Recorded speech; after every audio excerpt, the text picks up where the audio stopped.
Et on retrouve à présent Mickaël Elmidoro. Bonsoir. Bonsoir Grégory. Journaliste sport de la rédaction. Vous nous faites un panorama des résultats sportifs du week-end dans le département du football pour commencer, Mickaël, avec le championnat de National 3. Exactement. Versailles-Torcy, c'était l'une des affiches de cette 6e journée du championnat de National 3. Après une première période équilibrée, ponctuée par un triste 0-0, les Versaillais sont plus entreprenants au retour des vestiaires et arrivent à trouver la faille dans le dernier quart d'heure grâce à un doublé de Benjamin Louvet, 6 fois buteur en 6 matchs depuis le début de la saison. C'est pas mal, hein, Grégory. Superbe but. Versailles parachève sa victoire grâce à Johan Akassou. Score final 3-0. On écoute la réaction du héros du jour. On a eu l'habitude, nous, de toujours bien commencer fort et à réussir à marquer dès le début. Là, on est tombé contre vraiment une bonne équipe bien en place. On a su être patient et franchement, sur la deuxième mi-temps, à mettre un petit coup de collier pour pouvoir accélérer. On a eu un petit peu de chance aussi, faut pas se mentir, mais ça fait partie du jeu aussi. Avec 6 victoires en 6 matchs, 17 buts marqués et un seul but encaissé, Versailles réalise un début de saison presque parfait. Des résultats qui permettent aux joueurs de la Cité Royale de faire cavalier seul en tête avec déjà 5 points d'avance sur le Paris FC. On écoute l'entraîneur. État d'esprit, forcément, parce que pour pouvoir enchaîner autant de matchs en étant solide et en refusant la défaite, c'est que des choses se passent entre les joueurs.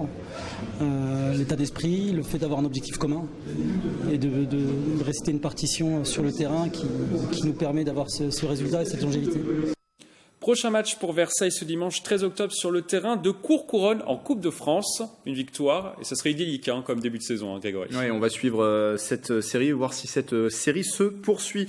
On joue également, toujours c'est du football, Mickaël, le championnat de Régional 2. On joue une journée de Régional 2. Exactement. Trappes a signé ce week-end sa première victoire de la saison. Les trappistes promus cette année sont allés s'imposer sur le score de 3-0 sur le terrain du Cosmo Taverny. Une victoire qui leur permet de remonter au classement et de ne plus être lanterne rouge. Ils se retrouvent à la 10e place sur 12. On écoute l'entraîneur de l'équipe, Ludovic Gauthier. Après un mois de septembre catastrophique, on avait à cœur de débuter le mois d'octobre par une victoire. Et voilà, c'est chose faite. J'espère que ça va lancer une bonne dynamique et qu'on va pouvoir enchaîner les bons résultats. Sur les autres, on n'était pas encore vraiment une équipe.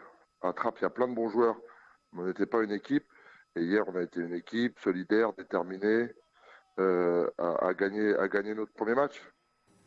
On termine par du basket, Mickaël. Trappes se ressaisit dans le championnat de National 3. Les trappistes se sont imposés ce samedi soir sur leur terrain contre Laïc Montivilliers 79-70 lors de la 3e journée, leur 2e victoire de la saison. Un résultat qui leur permet d'être dans le top 3 du championnat. L'objectif du club sera cette année la montée, après l'avoir loupé de peu l'année dernière. Merci Mickaël pour ce tour d'horizon. On vous retrouve dans un instant l'émission 7-8 Sport sur TV78. Il sera question notamment de marche nordique, c'est ça ? Marche nordique, c'est ça. Un rendez-vous qui sera programmé à Versailles ce week-end, ce dimanche. On parlera également du rallye Gazelle Men. C'est un rallye au Maroc, vous verrez, avec 2 Vélisiens qui se lancent dans l'aventure. Et plus d'informations dans votre 7-8 Sport à retrouver donc après ce journal sur TV78. Merci Mickaël. Allez vous échauffer.